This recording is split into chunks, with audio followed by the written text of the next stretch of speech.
Hello friends, welcome to the next lecture of our C programming series. तो जैसे हमने पिछले लेक्चर में 1D एरे देखा था, इस लेक्चर में हम 2D एरेज देखेंगे। तो जैसे इंट मेन एक फंक्शन है हमारा, यहाँ पर हमने इंट डेटा टाइप का एक वेरिएबल बना रहे हैं हम, जिसका नाम मैट्रिक्स है। और जो होगा जिसके डायमेंशंस 2 और 3 होंगी। 2 और 3 ये क्या डिनोट करते हैं? ये डिनोट करते हैं कि हमारा जो एरे है वो जिसमें 2 रोज रहेंगे और 3 कॉलम्स रहेंगे, ठीक है। और फिर हम कुछ वैल्यूज उनमें दे देते हैं। तो यहाँ पर आप देख सकते हैं कि ये पहली रो और ये दूसरी रो, और कॉलम्स आप देख सकते हैं कि 3 कॉलम्स है इसमें। तो यहाँ पर भी वैसे ही होता है जैसे 1D एरे में होता है, जीरो इंडेक्सिंग होती है, ठीक है। और अगर हमें प्रिंट करना है तो हम ट्रैवर्सल करेंगे।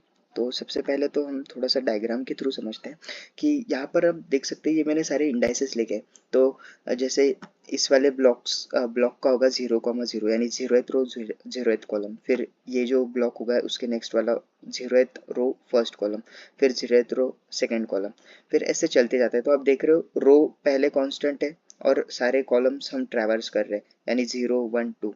फिर इसके बाद हम नेक्स्ट रो में जाएंगे, फिर वापस 3 कॉलम्स हम ट्रैवर्स करेंगे, यानी पहला इंडेक्स वापस फिक्स रहेगा 1 0, फिर 1 1 1 2। फिर इसके बाद हम वापस इंक्रीमेंट करेंगे हमारा रो नंबर विच इज 2, तो 2 0, फिर 2 1 और फिर 2 2।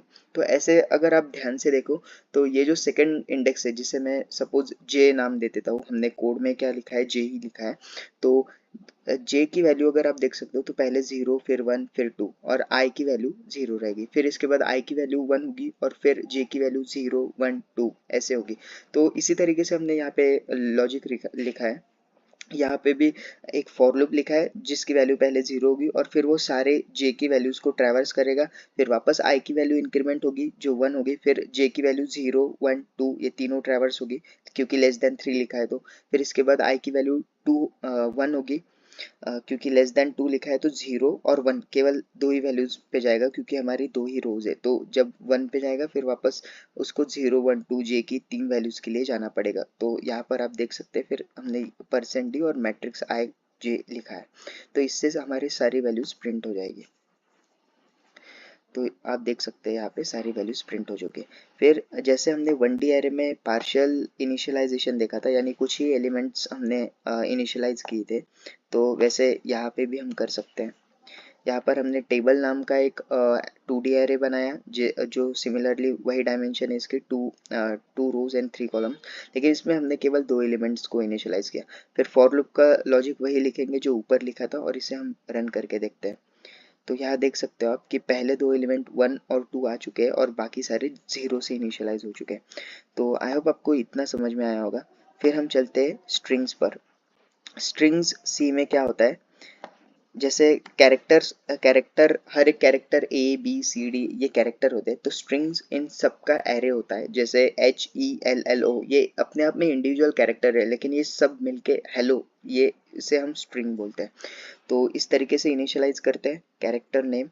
और फिर प्रिंट एफ अगर जब भी हमें करना हो तो परसेंटेज स्पेसिफायर यूज करते हैं। इसे हम रन करके देखेंगे तो हमें मिल जाएगा the string using character array is hello hello. फिर इसके बाद हम देखते हैं कि इसे हम 2D एरे की तरह कैसे ट्रीट करेंगे, तो वो भी देख लेते हैं। जैसे यहाँ पर कैरेक्टर नाम का एक एरे बनाया हमने, कैरेक्टर डेटा टाइप का। एरे का नाम हमने फ्रूट्स लिखा है और डायमेंशंस हम दे रहे हैं 3,10। तो 3,10 क्या दर्शाता है, तो 3 डिनोट करता है कि कितने मेरे स्ट्रिंग्स रहेंगे, और 10 डिनोट करता है कि हर एक स्ट्रिंग्स के मैक्सिमम कितने कैरेक्टर हो सकते हैं। तो यहाँ 10 लिखा है तो यानी हर स्ट्रिंग की मैक्सिमम जो लेंथ होगी वो 10 हो सकती है। तो हम अगर इसे प्रिंट करना हो तो हम वापस एक सिंगल लूप चलाएंगे फॉर लूप, और जिसमें हम फ्रूट्स ऑफ आई ये चलाएंगे, यानी fruits of 0, fruits of 1 and fruits of 2। यहाँ भी 0 इंडेक्सिंग है सिमिलरली क्योंकि ये भी 2D एरे ही है।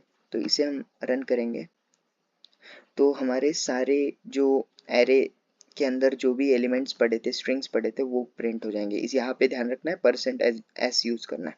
तो आई होप आपको ये समझ में आया होगा। अगर आपको कुछ भी डाउट हो तो प्लीज़ कमेंट सेक्शन में ज़रूर बताइए। Thank you so much.